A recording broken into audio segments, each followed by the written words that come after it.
aí, pessoal, estamos aqui com o mestre de Charles Gauch. Tudo bem, Charlinho?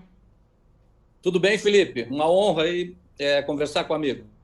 Bom, para todo mundo que já conheceu o Gauch, nunca esqueceu uma pessoa marcante do xadrez nacional, com uma personalidade que se faz presente, vamos dizer assim, mas da própria personalidade, é um grande enxadrista, mestre FIDE, atualmente fez norma de mestre nacional no campeonato absoluto brasileiro, já foi terceiro colocado no Brasileiro de 99, foi campeão do Internacional em Porto Alegre em 92, vice-campeão brasileiro juvenil por equipes, ou por duplas, não sei bem como é que se definia, com o irmão. Tem mais de 80 torneios ganhos, ou seja, muita história. Charles que é de Blumenau, e então tem toda uma vida entre jogar e lecionar. Enfim, é uma figura importante da nacional. Mas vamos começar pelo começo. Como é que foi o seu primeiro contato com o jogo? Olha, vamos lá. Antes de começar com o xadrez, eu tentei jogar outras coisas. Fui tentar jogar voleibol. Aí fui dar um peixinho, Felipe, e arrebentei o queixo todo. Aí abandonei o voleibol, eu vi que não tinha jeito. Aí fui tentar jogar basquete, Felipe. Aí a cesta era muito pequena, também não deu certo. Quantos anos você tinha, mais ou menos, nessa busca Era pelo bem esporte? jovem, de 10 para 11, 12 anos. Uhum. E depois, aí eu encontrei uma modalidade que eu consegui realmente me dar muito bem, que era o handebol. Porque eu sempre fui um alemão grandão, aí me pôr no gol, né? E no gol eu fechava o gol. Aí eu fui para a seleção catarinense naquele ano e a gente foi vice-campeão catarinense. Foi bem legal, foi bem legal. E voltando desse evento, eu chegando em casa, o meu irmão estava jogando xadrez com um amigo dele de escola. Aí eu perguntei para ele, poxa, podia me ensinar a jogar, né? Pensando que xadrez se aprende assim, né? Da noite para o dia, né? Aí ele falou para mim assim, não vou te ensinar. Eu tentei de novo, ele falou assim, vou te dar um livro. Aí a Bíblia do xadrez para mim, né? Que foi o xadrez básico, né? O da Agostini, né? E ali comecei a sentir um pouquinho do prazer pelo xadrez, né? Eu comecei a ler o livro,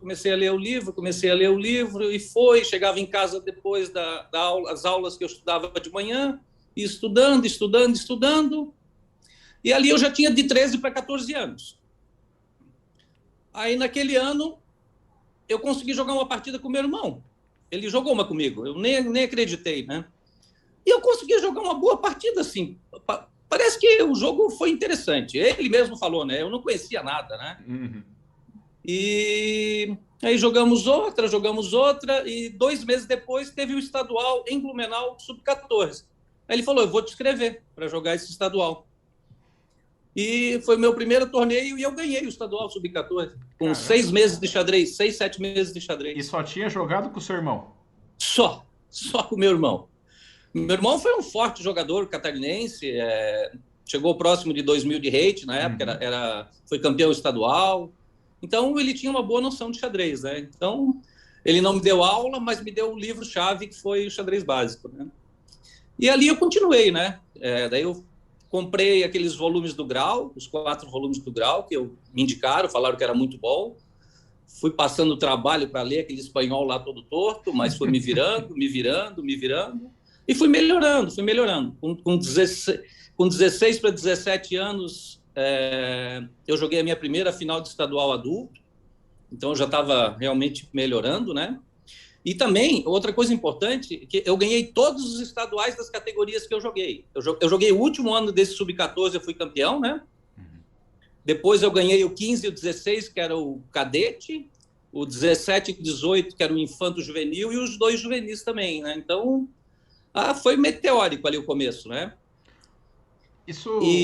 Só para entender aqui, porque você você morava em Blumenau, você tinha um acesso, tudo bem, os livros que tinham na época, e o Grau é um livro... Isso. Mas a questão você basicamente comeu todos esses livros rapidamente, mas assim, só ler os livros, o que é? Tinha uma prática, tinha um clube, como é que funcionava aí o xadrez em Blumenau? Sim, aqui tinha o clube de xadrez em Blumenau, eu fui lá umas vezes, Mas eu cheguei lá, eu vi o pessoal e falei, esse pessoal não sabe nada. Eu fui embora. Eu fui embora, amigo, eu fui embora. Eu continuei com os livros em casa, eu nunca tive um professor de xadrez, nunca tive. E foi tudo sozinho, foi tudo sozinho. Claro, fui levando porrada daqui, bordoada dali, né? Uhum. Mas a gente foi conhecendo muita coisa. E uma pessoa que sempre me ajudou e que eu tenho como referência no xadrez brasileiro é o Everaldo Matsura, que é da minha geração, né? Uhum. Várias vezes eu perguntava coisas para ele me ajudava, mas professor mesmo não tive. E fui estudando e as coisas foram acontecendo. E hoje estou aí, né? Depois de 50 anos, conquistando a minha primeira norma de mestre. Espero conquistar muito mais. Não, pois é uma história sensacional, mas ainda assim eu fico curioso, porque, ok, você leu o xadrez básico, aí você leu Isso, os livros do Grau, já praticava torneio, já jogava torneios, já, mas eu estou interessado no. Aí eu ia estudando. O que era isso. exatamente o seu estudando? Ainda mais você que Ah, estava, vamos tá. dizer assim, sozinho, só pra gente Olha entender. só, deixa eu te falar. Primeira coisa que eu vou te falar já, desde aquela época e até agora, Ah, nunca usei máquina nenhuma para estudar xadrez. Nunca. Eu vejo partida, assim, uma outra partida nos torneios, né? uhum. Eu via muito, sabe o quê? Eu conseguia comprar na época aqueles informadores, né? Ah, tá. Conseguia, fazia rifa daqui, rifa dali, vaquinha daqui, vaquinha dali para poder comprar. Então, teve vários momentos incríveis, né? E com isso eu via as partidas dos grandes jogadores. E ali eu aprendi abertura, ali eu tentava entender o meio-jogo, né? E os finais também. Então, foi basicamente vendo os informadores. Isso é interessante, porque os informadores, pelo menos antigamente, eles tinham só. Era letrinha e símbolos, né? Pequena vantagem. Isso, Não tinha palavras, não tinha nenhuma verbalização, porque era para ser para todo isso. mundo ver. Como é que era? Assim, você já era um jogador em formação, né? Já tinha lido os livros do Grau. Sim. Aquela questão de não ter explicações em palavras era algo que não te incomodava. Você conseguia abstrair alguma coisa dali, tirar algum. Não, porque a primeira coisa que eu fui ver o que significava cada símbolo daquele, né? Uhum. E daí eu entendia pelos símbolos, né? Por exemplo, mais menos mais, igual, e coisa, e posição de ataque, tudo. Então não me atrapalhou em nada, né? Não me atrapalhou em nada. Claro, peguei alguns livros que o jogador explicava tudo de forma bem detalhada, né? E isso também ajudou, né? Tudo ajudou no crescimento do xadrez, né? Mas você dá o valor ao que o informador talvez tenha sido o que mais tenha te ajudado dessa literatura. O informador, com certeza, foi o que mais me ajudou, junto com os volumes do Grau, que eu achei que foram sensacionais que eu li. Uhum. Ah, ok. Né? Ok, agora você está lá já com seus. Final da sua adolescência, vamos dizer assim, já papou todos os torneios de categoria catarinense possíveis, já era um jogador provavelmente relativamente forte. Como é que foi daí assim? Você já estava claro que você ia ser um profissional de xadrez? Como é que foi essa mudança? Porque saiu do colegial, como é que faz? Posso só voltar o negocinho que eu falei para ti a respeito Volta. de superação antes ali antes da gente começar essa entrevista? Fica à Eu vontade. acho que isso é muito, muito importante para mostrar toda a luta que foi feita para chegar até onde eu cheguei, né? Por exemplo, eu fui jogar um brasileiro juvenil no Rio de Janeiro, né? Uhum. E fui para o Rio, tudo certinho, com um dinheirinho, a vida sempre foi muito difícil, né? Cheguei lá, joguei o brasileiro tal, e o ônibus voltava até Itajaí. Chegando em Itajaí, fui comprar a passagem para Blumenau, não tinha mais dinheiro, acabou o dinheiro. O que eu fiz? Eu sempre fui um jogador de atitude, tu sabe disso, eu tento jogar o jogo. Fui para a rua pedir, meu amigo, fui pedir dinheiro para comprar a passagem para voltar para casa. Pedi para um, pedi para outro, daí uma senhorinha lá gostou de mim, eu contei que eu tinha ido para o brasileiro, ela falou, vou te emprestar. Ela me emprestou, voltei para casa. Essa foi já a primeira superação aí, do meu primeiro grande torneio que eu joguei, que foi um brasileiro juvenil, que não fui bem, mas consegui participar. Aí fui jogar outros eventos, né? Por exemplo, fui jogar um estadual em Lages em 89, que daí já estava com 19 anos. De novo, no meio do torneio, o dinheiro acaba, meu amigo. A vida sempre foi muito dura. Aí eu tinha uma calça nova, eu vendia a calça. No meio do torneio. No meio do torneio, vendi para o enxadrista a calça e consegui ficar até o final do torneio sem nenhum problema. E nesse eu fui vice-campeão catarinense. Então já foi outra coisa muito boa, né? E a primeira batalha mesmo foi quando eu era bem pequeno, para conseguir um dinheirinho para poder ir para os torneios, eu criava umas galinhas. E eu vendia os ovos. Com esses ovos, eu guardava o dinheirinho para poder participar dos torneios. Então, por isso que eu digo que teve muita superação para poder chegar onde estou hoje com o xadrez, né? Bom, ou seja, você está falando que antes mesmo de acabar o colegial já tinha toda essa luta para conseguir fazer o que Isso. você queria fazer. Mas assim, já estava decidido que você ia viver de xadrez, vamos assim dizer? Ou era uma coisa meio obscura para você? Não, ainda era obscura. Pintou a oportunidade de viver do xadrez depois do Brasileiro Juvenil de Duplas que eu falei para ti, né? Porque assim, ó, a valorização aqui em Blumenau era muito pequena na época. Aí eu recebi um convite para jogar por Balneário Camboriú. E ali a gente conquistou esse vice-campeonato. E daí as portas se abriram, né? Aí eu recebi um convite para voltar para o Blumenau para ganhando 4, 5 vezes o que eu ganhava na época. Recebi um convite para dar aula numa escola particular. Aí a vida começou a ficar boa financeira, né?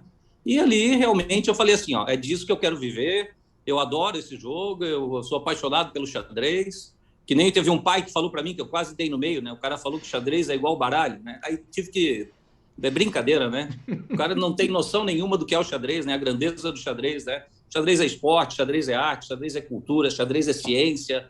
As pessoas que fazem xadrez, o desenvolvimento mental é comprovado cientificamente que tem melhores desempenhos em matérias como física, matemática, química. Então, logo, logo isso vai ser implantado em todas as escolas como matéria curricular. Então, o xadrez, para mim, é a minha vida, né? É a sua também, tenho certeza. Sem dúvida. Agora, eu imagino que para dar aulas, assim, tendo esse espírito motivacional, vamos assim dizer, deve ser ótimo para incentivar a molecada. E aí, então, contar um pouquinho esse período pós, vamos dizer assim, quando você já se decidiu viver de xadrez como aulas, pode contar algumas histórias, alguma coisa que você acha que é relevante, assim, para exemplificar esse período seu, vamos dizer assim? Algum Sim, torneio? depois do começo, aí teve esse período aí de começar a trabalhar com xadrez, né? E ali teve uma decisão importante, que né, eu estava num ritmo muito bom enxadristicamente, eu tinha 21 anos, eu estava com 2.370 de rate, eu era o 13º do ranking nacional, né? Eu tive que tomar uma decisão. Ou eu trabalhava, ou eu me dedicava exclusivamente como jogador, né? E daí, como a vida sempre foi muito difícil, eu escolhi o seguro. Hoje eu teria escolhido o contrário. Se fosse hoje, eu teria escolhido o contrário. Tá? Então, isso foi um momento bem importante para a vida, né? Que deu estabilidade, sim, deu estabilidade. Mas hoje, se fosse escolher, eu preferia ter sido jogador do que professor. Como é que era ser jogador de xadrez nos anos 80 no Brasil? Era uma vida fácil? Era uma vida bem melhor que a de hoje, isso aí não tenha dúvida. Existia premiações muito boas. Esse torneio que eu te falei ali, que eu ganhei em Porto Alegre, eu ganhei como se fosse hoje uns 25 mil reais, sabe? Não tem torneio nenhum no Brasil hoje que pague esse tipo de premiação, né? Não. As premiações estão muito defasadas, hoje ninguém consegue mais viver jogando. Esse meu mestre, que é meu amigo, meu irmão, o Everaldo Matsura, viveu vários anos só jogando, porque é um baita do enxadrista, né? Então, ele mesmo comenta, né? Tem que dar muita aula, tem que trabalhar muito para poder sobreviver, né? Isso é interessante. Mas você acha que tinha mais chance, então, de se viver do xadrez nos anos 80 do que hoje em dia, como jogador? Sim, mas não tenha dúvida. Não tenha dúvida. Nos anos 80, a gente vivia muito bem com xadrez. Hoje a gente vive de forma bem mais modesta, né? Antes a gente ganhava vários prêmios muito bons e conseguia sobreviver muito bem. Mas na época resolveu decidir, enfim, das aulas, é uma decisão mais segura, sem dúvida alguma. Isso foi muito difícil para o seu xadrez? Eu vou te dizer que atrapalhou bastante um período. Tanto que daí teve... porque assim, Felipe, tu dava aula amanhã, à tarde e à noite, amigo. Eu chegava em casa, o que eu queria fazer? Tomar uma cerveja e dormir. Só isso. Não tinha mais vontade de treinar, entendeu? Então, antes eu chegava sempre em casa, depois da aula eu sentava na minha cama, pegava os meus livros e passava a tarde e a noite inteira treinando. Então, ali foi o período que eu cresci muito, né? Foi o período que eu disparei, né? Se tivesse, talvez... É difícil saber, né? Mas, sei lá, alguns anos nesse ritmo poderia ter dado um salto gigantesco, né? Muita gente falou que eu tinha potencial para virar, de repente, algo a mais aí. Mas decidi pelo seguro, e eu não sou seguro, eu sou um cara que sempre arrisco. Pois é. Mas naquele momento eu fui muito seguro. Então, foi uma escolha, né? Agora, Sim, acho que é um detalhe que, assim, pelo menos eu acho interessante não só no seu estilo, na sua maneira de jogar, né? Que quem já viu jogar é um jogador, assim, claramente cheio de emoções, vamos dizer assim, né? Sempre isso. teve alguma mudança? Sempre teve essa mesma maneira de jogar, esse mesmo estilo, assim, sempre pra frente, sempre buscando, assim, jogando, sentindo assim a posição como se fosse a última a ser jogada da vida, vamos dizer assim. Sim, sim. Só que agora eu decidi melhorar um negócio em mim que estava me atrapalhando muito. Por isso que eu acho que eu conquistei esse grande resultado no Brasileiro, né? Estou fazendo, no meio de cada rodada, eu saía para caminhar 4, 5 quilômetros no torneio. E isso me deixou muito relaxado para poder jogar. Mas a emoção era a mesma, só que eu conseguia concentrar muito mais e, com isso, analisar posições muito mais avançadas, né? Então, isso está me ajudando muito. Então a sua preparação, então a gente pode começar a falar um pouquinho desse brasileiro que é, na, na última rodada você estava na mesa 2 ou 3 podendo ser campeão, Mesa 2, né? mesa Aham. 2 podendo ser campeão, dependendo de alguns resultados. E você diria que a maior mudança desse torneio para outros foi uma questão física, assim, e entre as rodadas, não é nem uma preparação antes. A gente vai falar, pô, fiquei 6 meses não sei o quê. Não, não, só preparação física, só preparação física. Tudo que eu joguei no torneio, eu não preparei para nenhum jogador. Tudo coisa que eu já conhecia e já tinha estudado. Eu queria poder descansar, dormir, fazer a minha atividade e estar relaxado. E isso me ajudou demais. Porque hoje em dia, Felipe, deixa eu te falar um negócio. Na década de 80, 90, a gente jogava os brasileiros, pô, o nível era impressionante, né? Hoje em dia, infelizmente, essa máquina pode ter ajudado alguns, mas eu acho que deixou muitos jogadores bem preguiçosos. Estão decorando e decorando e decorando. Quando precisam jogar, está faltando um pouquinho de xadrez.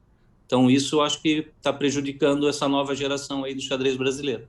Tanto que a gente não vê, ó, olhando, nenhum super jogador surgindo, né? Surgiu na década do Milos e Sunier, a geração de vocês, que foi sensacional, e depois, né? Tá faltando alguma coisa. Ah, isso é interessante. Mas você acha que a Ah, gente, por outro lado, a gente está no meio da informação.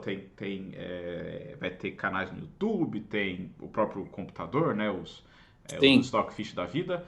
Como é que você acha então que seria um bom equilíbrio para alguém que está, você como professor e alguém que já está dentro do meio de xadrez por tanto tempo?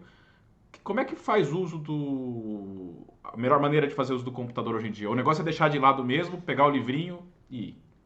Eu não estou dizendo que tem que deixar de lado. Eu estou dizendo que tem que parar de ficar só decorando, né? O Ah, cara decora 5, 10, 15 e pá, fica ganho com o grande mestre, mas depois no lance seguinte pendura 2, 3 peças. Então tem que buscar o conhecimento do jogo, né? Eu acho isso fundamental. Acho extremamente importante porque acelera o treinamento, ele pode usar para realmente melhorar o xadrez, né? Que eu acho que isso é muito importante. Mas não só decorar, né? A gente vê, eu pergunto para alguns jogadores, eles falaram assim: ah, não, a máquina aqui dizia que estava ganho. Amigo, não foi a máquina que jogou, não foi a máquina, foi você. Então, a máquina é quase perfeita. Então, claro, o ser humano é suscetível a erros, né? Vai errar sempre. Mas eu acho que isso, se as pessoas usarem né, de forma positiva para montar determinadas posições, ver as partidas de torneios grandes, de pegar posições, tá, tudo bem, precisa preparar uma abertura, prepara uma abertura, mas preparar a abertura e depois saber como seguir depois dessa abertura. Não só decorar ali, depois dali ele está num buraco negro, não sabe o que faz, entendeu? Eu acho que isso é o grande erro. Por isso que eu vejo uma dificuldade muito grande aí nos próximos anos aí com o surgimento de novos GMs, porque nós temos um grupo ali que estão tentando a última norma, vão conseguir, que são fortíssimos, porque esses estudaram xadrez, né? Mas a nova geração eu tô preocupado. isso é interessante, é um debate que eu acho que é bacana e precisa ser E precisa ser feito sem dúvida alguma, né? Para só botar a mão na cabeça, né? Sair da partida falando Isso. que eu tinha 1,7 de vantagem não resolve muita coisa, né? Não resolve, exatamente, exatamente. Agora, sobre o seu brasileiro, assim, a princípio não foi o seu melhor resultado em brasileiros. Você já chegou em terceiro lugar, foi em 2000, mas era referente ao brasileiro de 99. Você acha que, Isso, era. você acha que apesar de você ter tido uma posição melhor nesse brasileiro de 99, esse torneio agora você foi melhor que aquele? Como é que você compara esses dois ótimos resultados? Esse torneio foi um torneio mais longo, tá? Aquele foi um brasileiro de 9 rodadas, né? Uhum.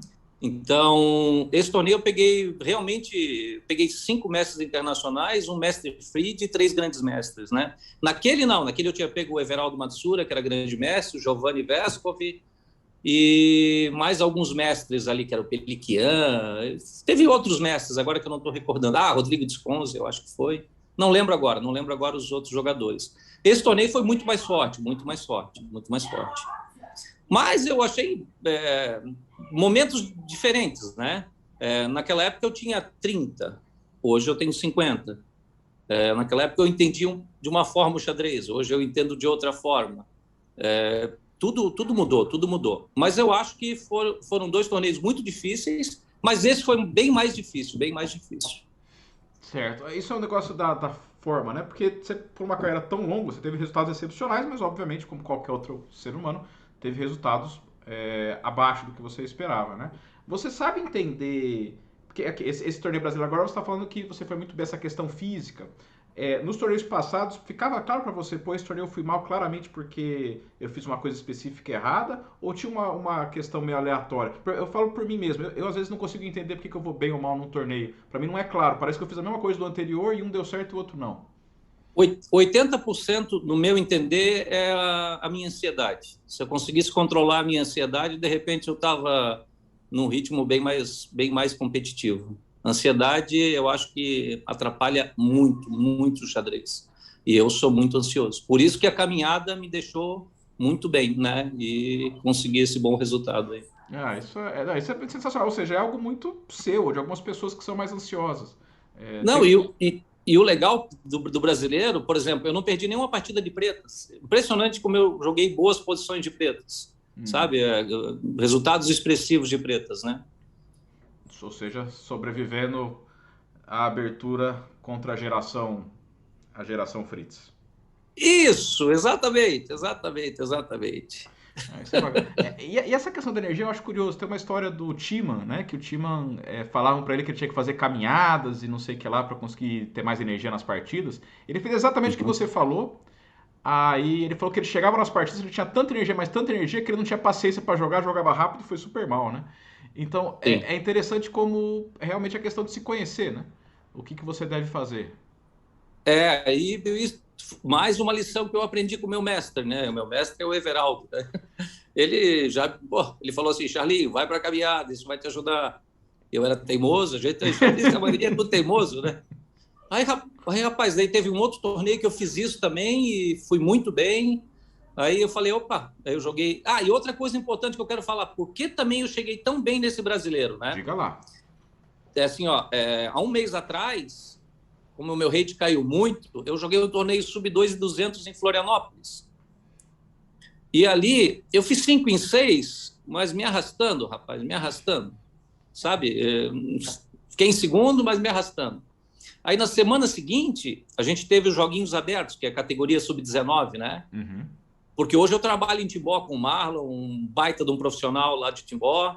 Eu estou há 3 anos em Timbó e a gente montou uma equipe e fomos campeões dos Joguinhos Abertos esse ano. Então, um trabalho muito lindo que está sendo feito de base lá na cidade, com apoio do município, com apoio do Clube de Xadrez de Timbó, né? Então, a gente conseguiu um resultado expressivo. E o que aconteceu? Foi 3, 4 dias vendo xadrez de forma intensa com essas crianças, né? Uhum. Então, isso ajudou também. Na semana seguinte, a gente teve a OLESC, que daí era até 17. De novo, mais 4 dias de muito xadrez. E 3 dias antes, eu participei do campeonato estadual em Rio Negrinho, onde eu acabei em 4º, mas passou muito perto de ter sido campeão. O César ganhou de forma merecida, o César Metsubo, né? Mas eu joguei uma partida muito decisiva com ele ali e tive oportunidades, mas ele ganhou. Então, ó, quando terminou o torneio, eu falei assim, ó, eu estou preparado para o torneio. Agora eu vou continuar a minha atividade física, eu tenho certeza que eu vou conseguir um bom resultado. E eu não fiquei surpreso com o resultado, não. Eu joguei partidas de brancas e de pretas, assim, com muita alegria, sempre para frente, né? Que o meu estilo sempre foi esse, eu gosto de atacar. Joguei posições estratégicas também, mas, que nem eu te falei, a cabeça estava no lugar. E, para mim, isso é 80% de uma partida de xadrez. Bacana, bacana, Charlinho. Agora, bom, vamos, já que a gente está falando dessa parte de xadrez, e você já me adiantou essa resposta antes, eu queria que você falasse qual foi o lance da sua vida, para a gente fazer um vídeo tentando explicar. Pode ser porque você achou o seu lance brilhante, ou porque te dá boas recordações, o que você quiser. Tanto que eu tenho duas partidas que eu gostaria que todo mundo visse, mas essa, para mim, é a melhor. Pode falar as duas, mas escolha uma. Isso. Primeiro, não, é a partida com o meu amigo, meu super parceiro aqui da minha cidade, de Blumenau, que é o Natan Figueiras, né? A partida foi muito, muito interessante e do meio jogo para frente eu realmente gabaritei. Joguei fino do fino do fino, que foi um sacrifício de qualidade com torre G5 e ali eu ganho de forma impressionante a posição, né? Ele toma, eu tomo de dama, ele joga dama E7 para tentar trocar as damas e ficar com qualidade a mais, eu tomo um peão de H5, ameaçando a torre de E8, aí ele joga a torre D5 atacando a minha dama. E daí eu calculei tudo, que eu poderia jogar dama H4, trocando as damas, que eu tenho um peão em C6, que está muito próximo da coroação, e ele vai ter que dar o bispo de E6. Aí ele troca as damas, eu tomo, ele joga a torre E7, que o bispo de G6 está atacando a torre. Aí eu jogo C7, ele é obrigado a tomar de torre, eu tomei o bispo. Aí o pessoal perguntou para mim, por que ele não jogou D3? Eu tenho um bispo em A1 e um bispo em G6. Levava a torre E8 mate. Então ele jogou torre D8 única, aí exclama, torre E1. Aí ele joga D3, eu jogo torre D1, ele joga D2, de novo, ameaçando torre C1 ganhando. Aí bispo B2 de cinema. Controla todas as casas. O bispo de G6 controla C2, o bispo de B2 controla C1, e eu tenho um peão em H4. Aí ele jogou torre C6, eu joguei H5, defendi o bispo, ele jogou torre E2. Aí eu tomei em F3, rei F3, ele jogou torre E1, eu joguei H6, ele abandona. Porque não pode tomar torre que leva H7, H8 coroando e dando mate. Legal. Bom, vou fazer um vídeo tentando explicar esse momento a partir do sacrifício de qualidade. A gente vai deixar a partida na descrição do vídeo para quem quiser, certo. Até para entender o que você está falando tão apaixonadamente, porque para a maioria vai ficar um pouco boiando. Com certeza foi muito rápido. Eu recomendo que todo mundo entre no Chess Results e veja essa partida com muita calma. E vale a pena, foi muito boa. E tem que entender. Você quer citar qual foi a outra? A outra partida que foi muito boa, e assim, ó, a importância do tempo para o cara se recuperar por uma rodada, né, Felipe? Foi a partida penúltima com Quintiliano, uma partida de pretas, sabe? Assim, ó, teve a rodada da noite do dia seguinte, que foi dupla, e a penúltima rodada era simplesmente às 7 da noite. O que eu fiz? Eu sempre acordo cedo. Eu acordei cedo, fui tomar meu café, só estou comendo frutas no café. Comi um melão, uma mamão e uma melancia. Aí voltei para o meu quarto, escovei meu dente e fiz a minha caminhada. Aquele dia eu caminhei 8 quilômetros. Caramba. Aquele dia foi um dia intenso. Aí voltei para casa, para o quarto, descansei, vi os vídeos do Kit. Pô, tinha ganho do Nakamura lá, eu falei, caramba, vou ter que jogar muito hoje. Vi um vídeo dele, eu fiz isso nos torneios. Eu vi vídeo de todos os jogadores que eu joguei. Então você usava as informações deles contra eles mesmos? Eu usava, exato. usava. E foi uma Índia do Rei, mas eu comecei diferente. Ele jogou D4, eu joguei D6. Ali ele já pensou um pouquinho. E daí ele jogou E4. Aí eu joguei G6, ele jogou C4 e transpôs para uma Índia do Rei, mas eu acelerei com o bispo G7 e E5 rápido. Aí ele jogou com D5 e jogou com aquele bispo G5, né? Aí eu joguei F6, bispo E3, cavalo H6, F7. E impressionante. Acabei jogando realmente muito bem, dominei a posição do começo ao fim. E essa partida é uma partida muito boa para ser vista. A outra partida que tem um erro, que foi editada errada, foi a partida com o Evandro. Eles dizem que pendurou uma peça com B4. Não teve o B4. O bispo de B2 está defendido com a dama de E2. Então foi passado errado, tá? Então o B toma C4 está tudo certo, como foi jogado. Não tinha aquele B4. O B4 não ganhava a peça. Foi publicada errada. Então foi uma falha da... Espero que corrijam, porque é uma partida que é legal de ter registrado na base, né? Isso. E teve outras partidas muito boas, né? Teve 2 partidas muito ruins. Como eu falei para ti, tu tem a possibilidade do descanso, que nem eu fiz ali, eu caminhei os 8 quilômetros, voltei, almocei, e de tarde descansei, dormi 1h30 antes da rodada do Quinte. E isso me deixou super inteiro.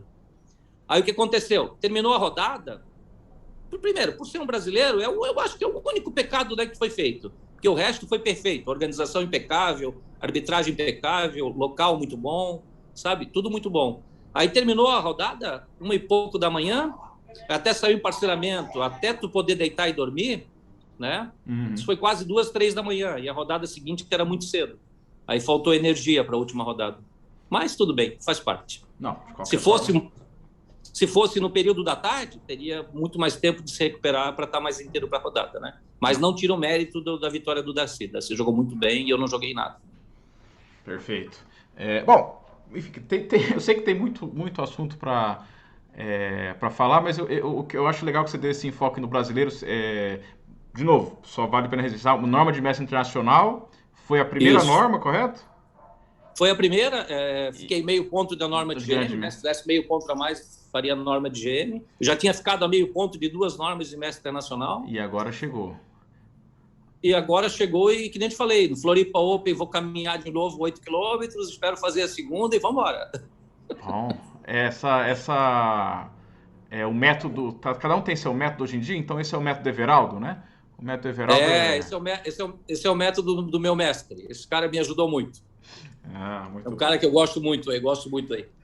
Muito de falar de todos os jogadores do xadrez brasileiro também. Eu só vejo craques no xadrez brasileiro. Legal. Charim, deixa esse espaço final para você dar um recado sobre o que você quiser. Bom, qualquer um que vê você falar percebe a sua paixão pelo jogo, mas enfim, fica à vontade para mandar uma mensagem. Posso fazer um convite também para um torneio que nós estamos organizando em Timbó? É possível? Claro. Então tá bom. É assim, ó. De 1 a 5 de dezembro, nós estamos organizando o Campeonato Pan-Americano Amador, num hotel maravilhoso, numa cidade incrível, super tranquila e segura, e a gente gostaria de convidar todos os jogadores do Brasil e da América para participarem desse evento.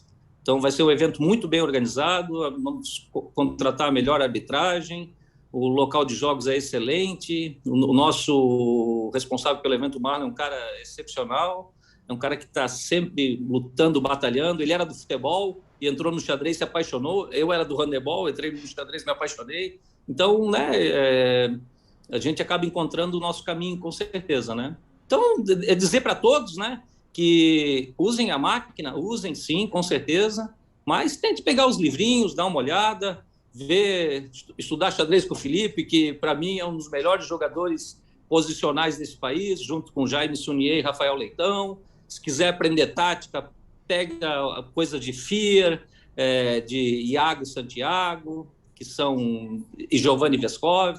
Se quer ser um jogador mais completo, pega do nosso amigo Gilberto Milos.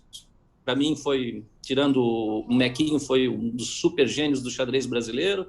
Então, eu acho que é isso que os jogadores precisam, pegar informações de jogadores referência. Everaldo, que é um jogador completo, joga bem posições posicionais, posições táticas. Então é isso que eu digo e peço para todo mundo. Chega de decorar, vamos entender o jogo, porque daí com certeza logo nós não teremos 15 grandes mestres, e sim 30, 40, 50, e vamos massificar o xadrez brasileiro, que eu vejo muita coisa boa pela frente. E falo para todo mundo, já falei lá do Brasileiro, mandaram eu fazer um discurso lá do Brasileiro, né? Eu fui ovacionado lá no Brasileiro, mais que o campeão, meu amigo Sup, que jogou muito. Xadrez não tem idade, amigo. Xadrez tem atitude, tem postura, tem ética, buscar, lutar, se dedicar, estudar, né? Tudo é isso. Sem estudo a gente não chega a lugar nenhum. Então a gente tem que achar o chance certo. para terminar, dizer aquilo que eu falei de todas as nossas referências do xadrez brasileiro, né? Pegar exemplos, estudar com esses profissionais que são altamente qualificados e temos, com certeza, a possibilidade de retornarmos com muita qualidade e buscarmos aí vários grandes mestres no futuro. Mas, para isso, precisamos mudar um pouquinho a atitude nossa aí e dos nossos novos jogadores. E, então, é só isso que eu quero e desejo, que o xadrez continue evoluindo, que a gente consiga implantar isso nas escolas como matéria curricular, que isso com certeza irá massificar o xadrez, e logo, logo a gente vira uma superpotência aí. Nós já somos, para mim, uma potência da América, mas podemos ser muito mais, tá? Então, é isso que eu desejo, é isso que eu espero. E vou continuar jogando, quero continuar jogando com essa qualidade, porque o brasileiro foi muito bom e me motivou muito, para que a gente possa se encontrar. Vamos nos encontrar no JASC, né, meu amigo? Você vai jogar por desejo sucesso ao amigo. Com certeza teremos uma grande competição aí, mais um grande evento realizado pela FESPORT e a Federação Catarinense de Xadrez. Então, essa é a minha mensagem, de acreditar sempre, jogar para frente, não ter medo de ninguém, que ninguém é imbatível. O que importa é conhecimento e para que dê tudo certo. Bom, é sensacional. Essa questão só um parênteses, essa questão da confiança me parece algo central no seu jogo e que claramente talvez falte para alguns, porque se você não tem confiança que você pode ganhar num cara que tem mais hate que você, como é que você vai ganhar quando ele errar, né? É verdade, é verdade. E foi isso que eu fiz nesse torneio, né? A diferença do meu rate para os outros era de 300, 400 pontos nesse torneio. Mas que bom que eu recuperei 6, já está diminuindo, isso é bom. Perfeito, Charlie. Bom, muito obrigado pelo seu tempo. A gente vai se ver lá no JASC e eu vou deixar depois na descrição do vídeo as informações sobre o Pan-Americano Amador em Timbó. Eu que agradeço. Muito obrigado, amigo. Abraço. Abraço.